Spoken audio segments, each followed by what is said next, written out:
At 18 months old, my daughter Danny was diagnosed with severe autism. She couldn't walk and she couldn't talk, and we were told that there was a very long and difficult developmental road ahead of us. But Danny was walking within 2 months of that diagnosis, and within 18 months, she was given the all clear by the clinical psychologist, by the speech and the occupational therapist. She was completely healed. And in this video, I'm going to tell you exactly how that happened. Hi, so for those of you who don't know me, my name is Mel. My husband is Logan. We have three beautiful little daughters. This is Danny May, and I've also got two more. Amelia is 5 and Emery is 2. This story is one of the most personal stories I've ever had to share because at 18 months old, my daughter Danny was diagnosed with severe autism. At that time, we were facing really, really serious delays and challenges that felt completely overwhelming. As a mom, I remember thinking and wondering, what is my life going to look like? What is her life going to look like? I didn't know what was in store for our family. She wasn't walking, she wasn't talking. Things looked really, really bad for us. But over the next 18 months, everything began to change. Today, Danny is walking, she's talking, she's interacting, she's playing, she's living in a way that once felt impossible to imagine. Let me put a video here so that you can see where she is now and where she was before. Danny, do you want the pink one? No. Oh, I want the big one. Look, can have the red one and I can have the pink one. Mommy, I get the red one for Minnie and I get the pink one for me. That's so kind. Thank you for sharing so nicely.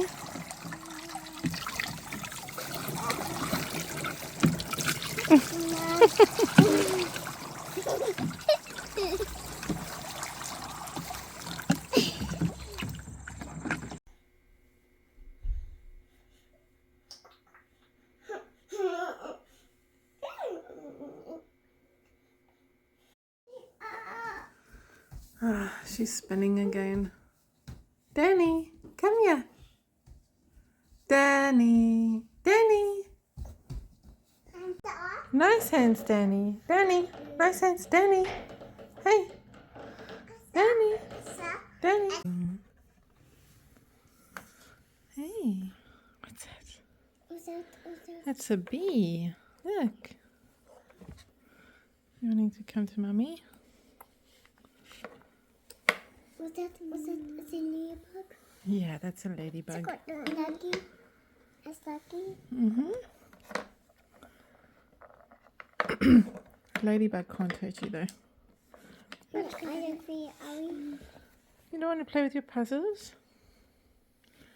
Hey, Danny? Danny? Danny? Danny? Danny? Let's drop it. Just drop it. Danny? Let's drop it. Just 1 second, will you? It's a fail. Danny? Danny, Benny? Danny, look at mommy. A play. It's very hard to get her to even look at me when I call her. Danny? Hey. What's a pilot for?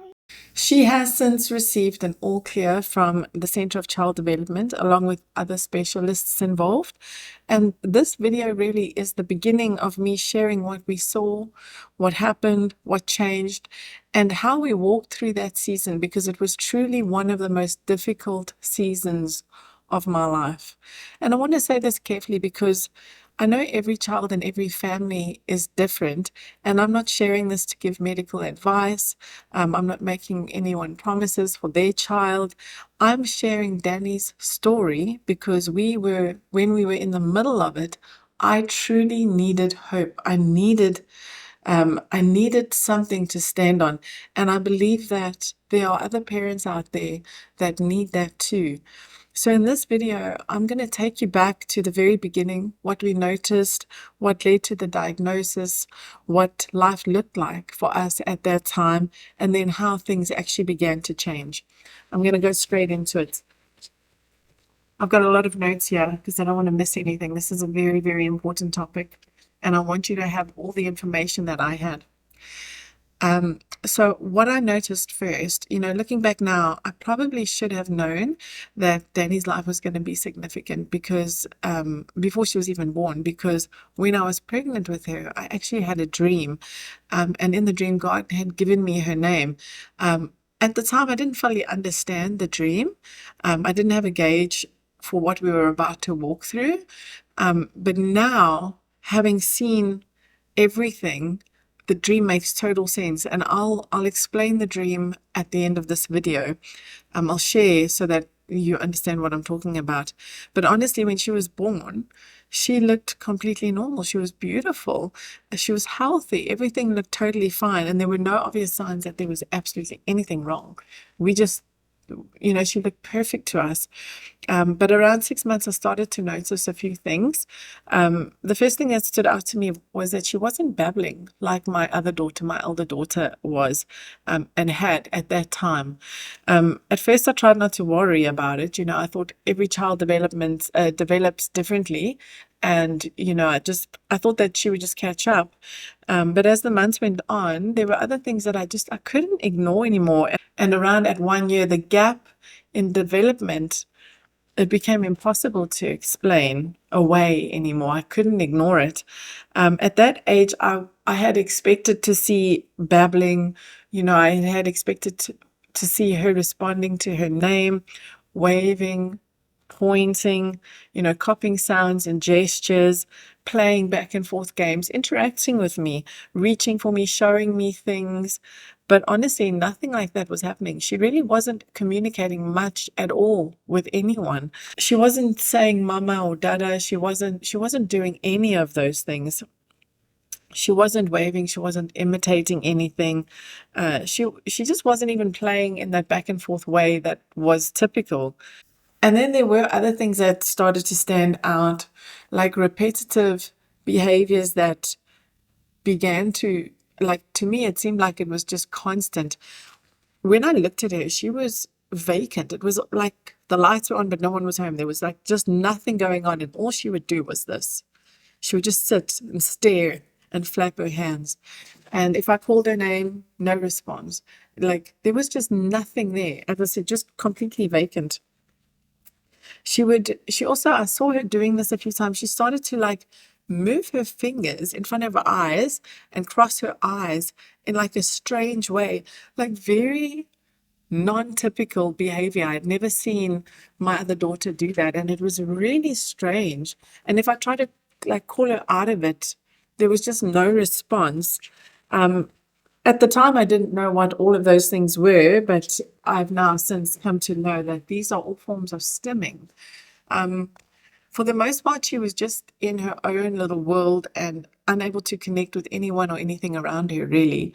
There were also a lot of food restrictions outside of candy. She wouldn't eat anything unless it was bread, cheese, yogurt, and like occasionally I could get her to eat a blueberry, but she just didn't want to eat anything unless it was candy.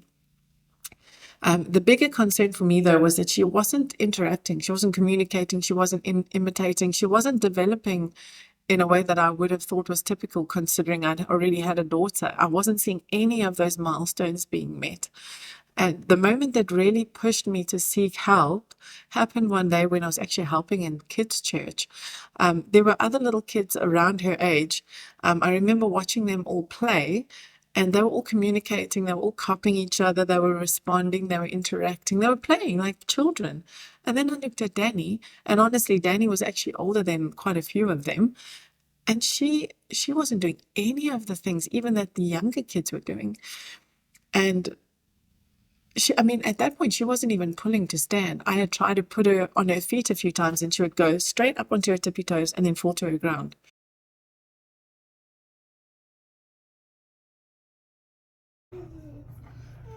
Good job.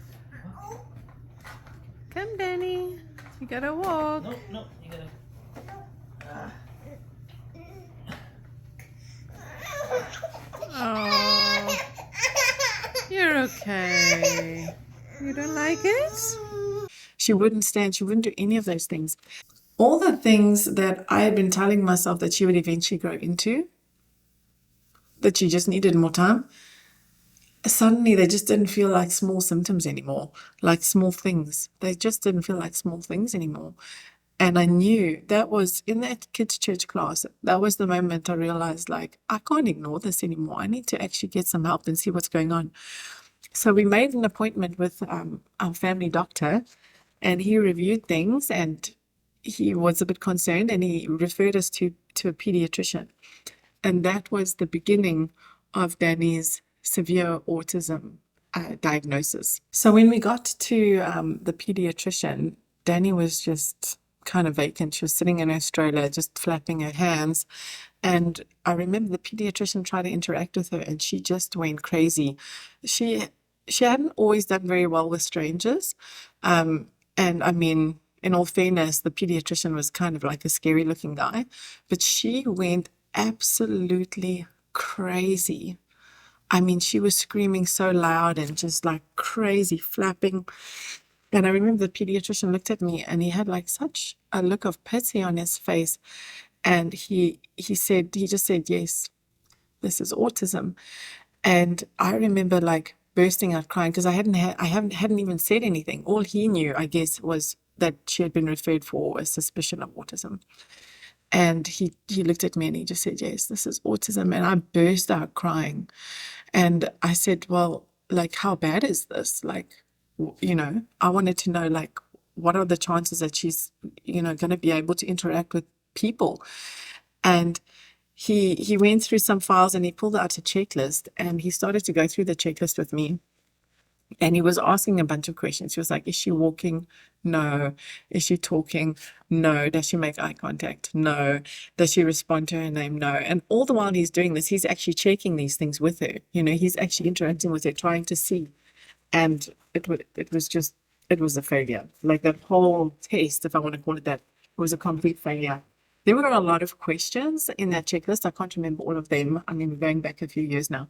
But when he finished the list, he said, Danny unfortunately checks every checklist. And, unfortunately, this would be considered severe autism.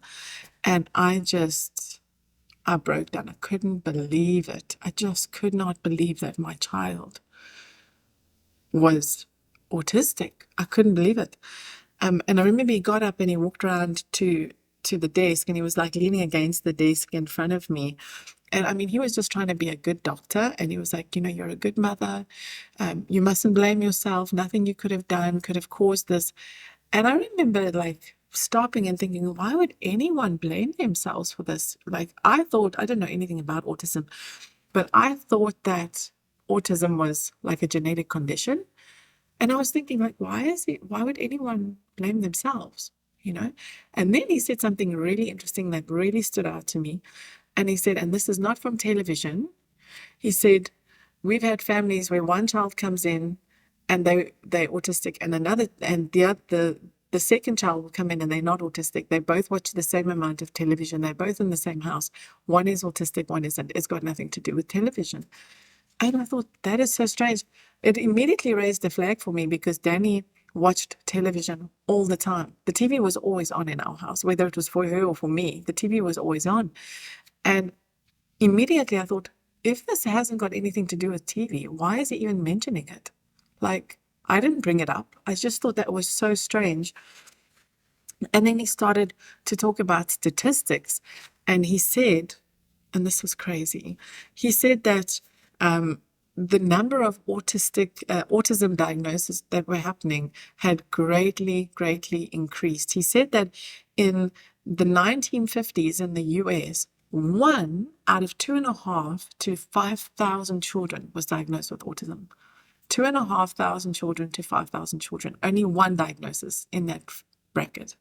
And then he said now, and I believe it was like 2022 when this was happening, he said now in the US, 1 in 31 children are being diagnosed with autism.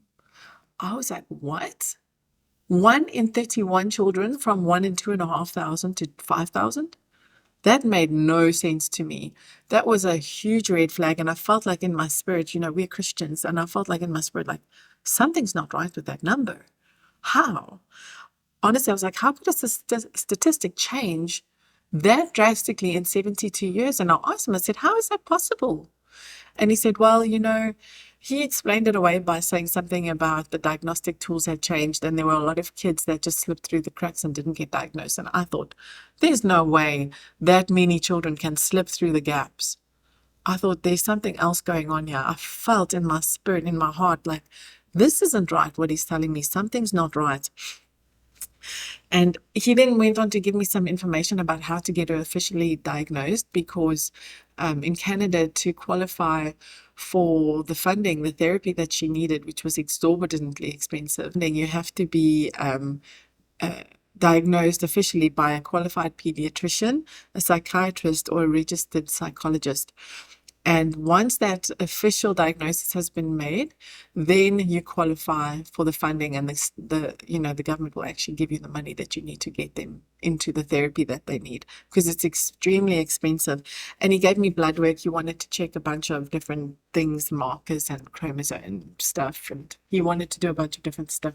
So he gave me that information, but he then told me that there's early intervention is extremely important. And he was explaining how I think they called it neoplasticity. It's how the brain can like almost rewire itself and retrain itself, how the brain's ability to do that at around 3 years old really starts to decline. So up until 3, there's a great opportunity for retraining the brain. So it's very important that you get your kid into early intervention, the therapies that they need before 3. And then at around 5, those chances really diminish. So early intervention is like really, really important. But then he was telling me like another huge problem that we were facing was that she was already 18 months old at that time. And the wait list to have her seen by one of these professionals was over a year long. So he said I could do it privately. It was going to cost thousands of dollars. But we knew like we didn't have a choice because at 18 months old, if we had to wait for a year to get the funding for the therapy, we would miss that window of the neuroplasticity where things can actually be improved. So we just knew that we were gonna need to make a plan, and despite not having the finances for it, we decided to get a credit card and get her into a private assessment so that we could get her assessed and get the state funding. Because after investigating, the therapy that she was going to need was going to cost between $6,000 and $7,000 a month. So we knew that we needed to get that diagnosis officially so that we could actually get her into therapy, so that the government could actually pay for that, because there was just no way that we could do it. But then when it actually came time to book the appointment, even privately, there was still it was initially 6 months, and then it ended up being pushed to like 8 or 9 months out. So we still had to wait that whole time to get a diagnosis, even though we were going private and paying for it, which meant that we needed to get her into therapy.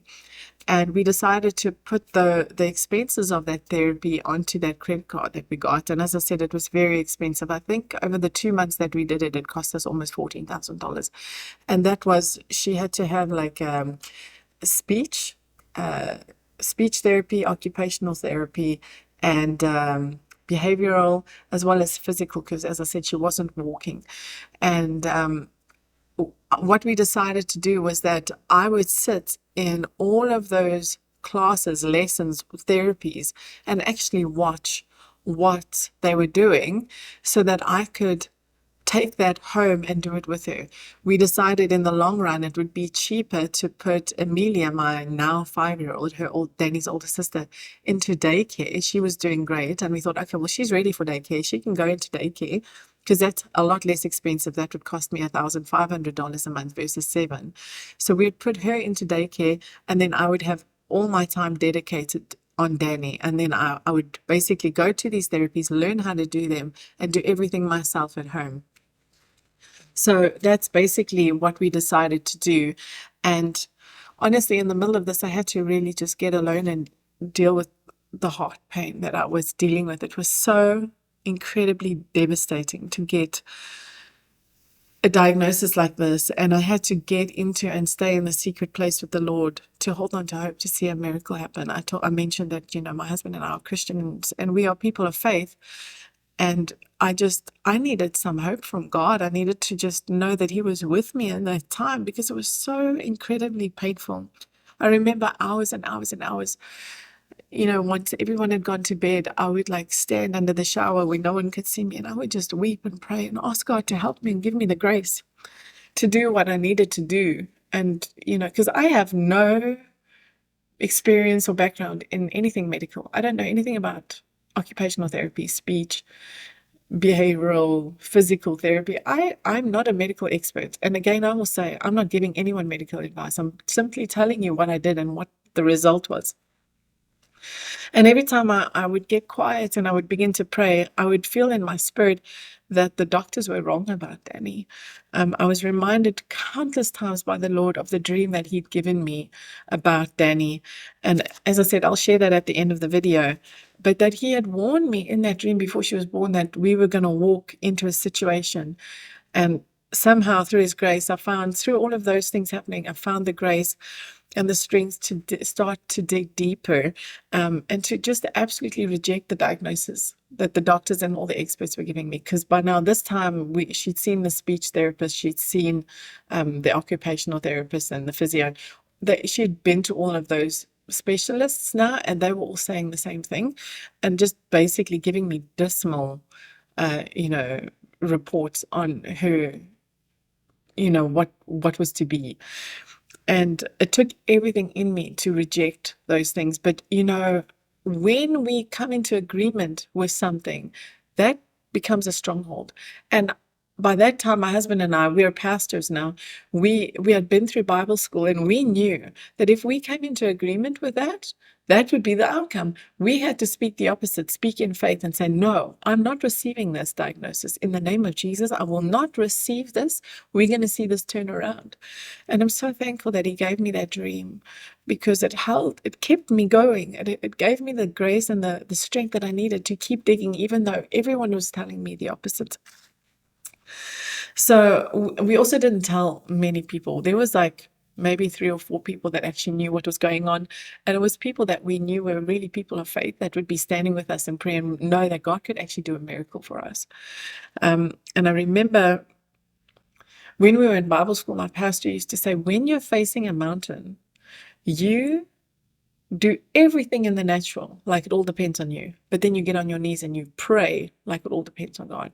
And that was our stance. We said, we're not going to accept this diagnosis. I'm going to look and see what those therapies were doing. I'm going to copy everything. And then I'm going to pray like it all depends on me. And honestly, for 18 months, I would sneak into a room every night and I would lay hands on her and I would pray. And as I said, Danny's been completely healed. But there was an element of everything that we did in the natural, and that's what I'm going to be sharing, because I believe it's vitally important. You do what you need to do, and then you trust God with the rest. Amen. He puts His super onto your natural, and it becomes a supernatural thing. And then I began to really dig into autism and all these different, things that I was seeing in my daughter's life, and I discovered across broken bits of information all over the internet, a blog here, a YouTube video here. I started to see a condition that was coined by a Romanian clinical psychologist. His name is Marius Theodor Zamfir. He coined a term in 2018 called virtual autism, which was characterized by autistic-like developmental delays in very young children linked to heavy screen exposure. As soon as I saw that, I knew that was it. I remember bawling my eyes out. I broke down. I was crying because for the first time, there was like a glimmer of hope that even though everything we were seeing in the natural, there was an opportunity here. God was showing me that there was hope for restoration. The very thing that pediatrician had told me it's not linked to, the screens, was the very thing I knew when I saw God is showing me this is what we're dealing with here. And I knew He was saying, if you follow me, if you do what I'm asking you to do, and you dedicate this, I'm going to completely heal your daughter.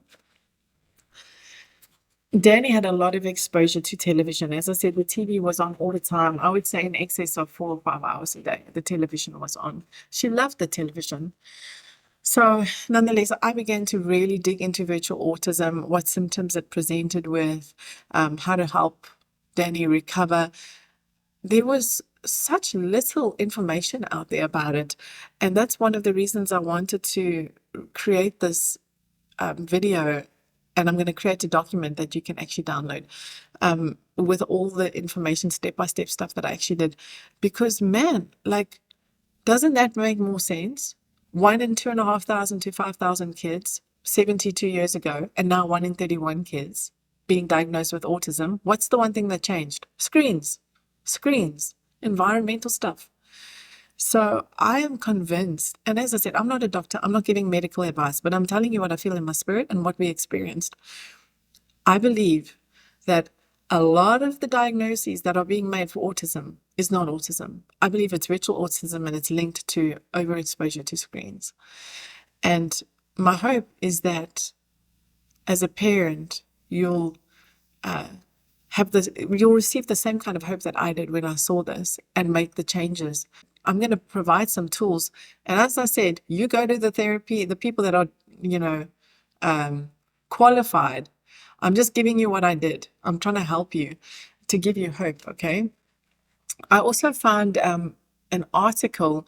I'll see if I can link it because I actually had a consult with the doctor to find out how I could change Danny's diet. But I found an article linked to gluten and dairy that would cause significant developmental delays in some kids. Some kids are predispositioned to certain things, he was saying.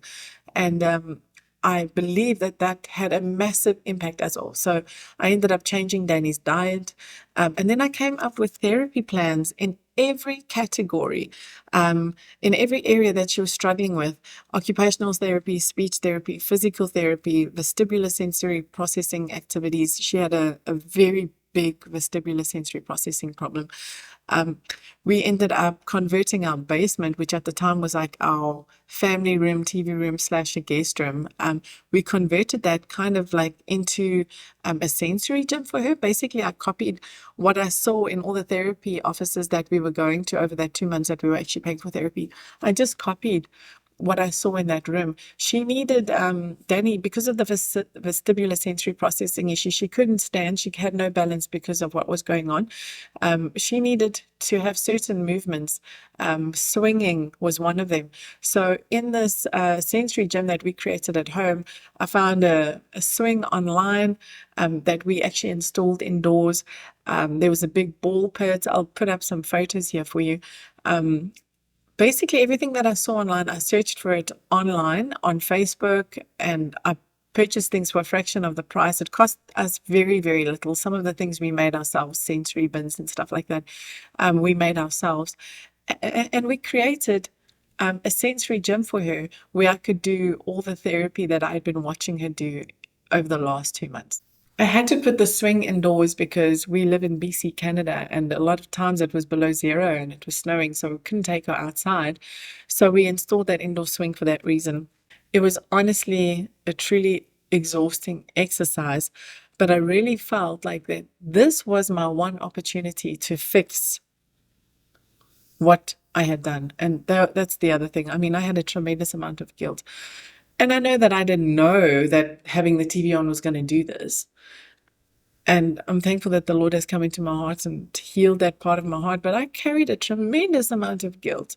And you can say, oh, but it wasn't your fault. Well, it was really, because I had the TV on. And as I said, you don't have to do it on purpose to still be, to remove the consequences. Like, she was dealing with this because the television was on. And I want to encourage you, if you're listening to this, and you know exactly what I'm talking about because you've realized you made the same mistake, I want to tell you, be kind to yourself. I know it's not easy, but don't let the devil keep you under that cloud of guilt and shame. He wants you there, really, because it's in that place that you will become ineffective for your child. You need to turn your pain and that feeling into momentum and action. That's why I'm sharing this story. I want you to turn that pain into a train of momentum. Do everything you can to make the changes that are needed. And it's very difficult, I'm not going to lie. Turning the TV off like we just didn't turn the TV on unless the kids were completely asleep and in bed. And it required a huge adjustment in so many areas. I'm going to get into that in different videos and in the document that I'm going to create for you that you can actually download to see exactly what I did step by step, and then, implement if you feel, it might help you. But turn your pain into a train of momentum for your child. Don't let the enemy keep you under a cloud of guilt and shame. But as I said, I'm going to create different documents that you can actually download. And if you are wanting to get a copy of that, I'm working on it right now. Like and subscribe and hit the bell so that when I release content here on this, you'll receive notifications on it. I'll create a video and say the document is ready for download, and I'll give you the link and everything you need to go and get it, okay? But this whole saga, as awful as it was, I have to say, like, it made me into a better mother. It made my husband into a better father. And more importantly, we've now become advocates and whistleblowers, for lack of a better word, about this situation of virtual autism and the real risks of having your child in front of a screen. It changes the way their brain works and develops. As I said 100 times, I'm not a medical doctor. You don't take anything that I'm saying as medical advice. You go to your own doctor. I'm just telling you what we saw and what I did and how it changed things. And it didn't happen all in one go. It happened little by little. As I said, over 18 months, I did therapy with Danny at home and prayed over her every night. And little by little, we saw her completely transform. I remember the day CDC came and did the home visit and they gave her the all clear. They encouraged me to put her into daycare. They said she is absolutely fine developmentally. She is everywhere she needs to be. They said, put her into daycare. You're going to see her soar. And I didn't want to because I was so afraid that, there would be a regression in all the work that I'd put in. And they said, no, she's going to do wonderfully. It's going to help her tremendously. So I thought, you know what, I'm just going to try it and see. Because if they're right, I want, I want to know. And man, it made such an incredible difference. She was already healed, walking, talking, doing all the things she needed to.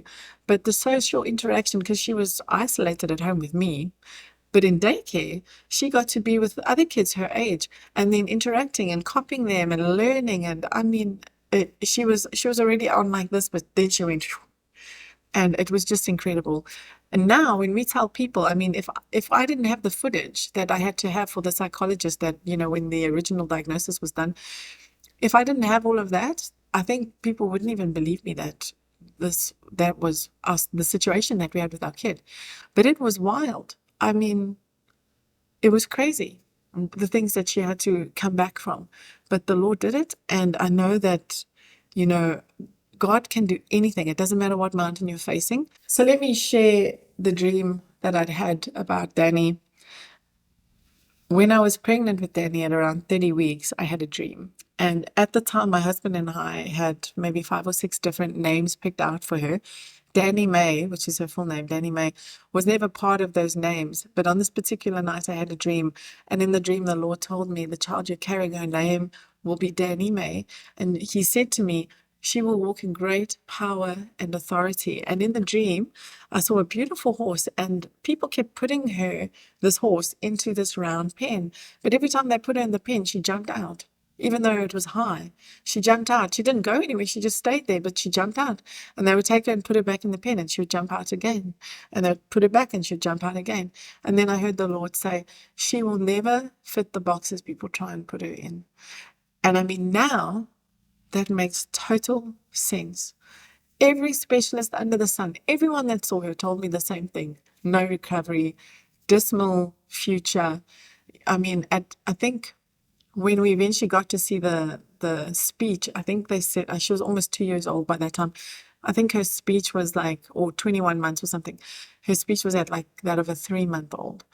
And everything they told me completely changed. She didn't fit any of the boxes that they told me to. As I said, at the time, it made no sense. Now, it makes total sense. She's only 4. She's only 4 now, but she can already write her name. Let's see. You wrote your name. Oh my goodness, Danny. How old are you? 4. How do you know how to write your name and you're only 4? You're so clever. D A N I. Oh my goodness. You did so good. Well done, my baby. She's incredible. You know, I want to just say to you as well, you know, the Bible says that we are more than conquerors. And I want to encourage you, you have inside of you what it takes. If you're facing this same kind of situation and you know it's got to do with screens, I want to tell you, you have what it takes. We love you and we're praying for you. If you're a mom or a dad and you need prayer, maybe you don't even know the Lord. It would be my honor to introduce you to him. As I said, my husband and I are pastors. This is what we do for a living. We love Jesus and we share Jesus with everyone. And we give him all the credit and all the glory for what has happened. He returned our daughter to us. But I do know that there was a requirement on my side. I needed to make some adjustments. I needed to change certain things in her diet. I needed to turn the TV off. I needed to do certain therapies with her. And I want to encourage you, you know, you do the natural and then you ask God for his super, and together it becomes a supernatural story of his goodness. If you need prayer, you can email us, shapingtheschroders@gmail.com. And, you know, just we're going to stand with you. I mean, I would have given just about anything.